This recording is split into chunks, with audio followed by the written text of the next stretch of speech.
Prabowo kerahkan sniper amankan tahun baru, TNI Polri terjunkan 196.000 personel. Sniper tim jinak bom dan prajurit terlatih dikerahkan Kapolri dan Panglima TNI atas perintah langsung Presiden Prabowo Subianto. Ia meminta dua jenderal bintang 4 ini memberikan kenyamanan kepada seluruh lapisan masyarakat agar menjalankan hari-hari Natal dan Tahun Baru penuh kebaikan, sukacita, dan penuh rasa aman dan nyaman. Panglima TNI, Kapolri, Kepala BIN.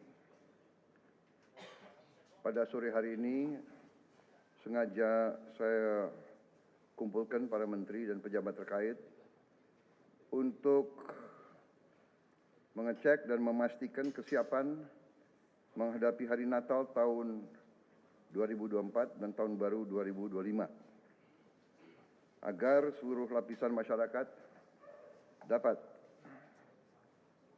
menjalankan hari-hari tersebut dengan penuh kebaikan, penuh sukacita, dan yang terpenting dengan penuh rasa aman dan nyaman. Kapolri Jenderal Sigit Prabowo mengungkapkan menurunkan 166.000 personel dengan penempatan satu sniper di tiap-tiap unit di seluruh Indonesia mengamankan 61.452 objek vital bersama TNI.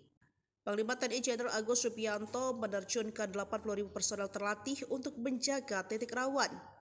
TNI juga menyiapkan transportasi darat seperti truk, udara kita siapkan Boeing 737 Hercules dan helikopter, ujarnya.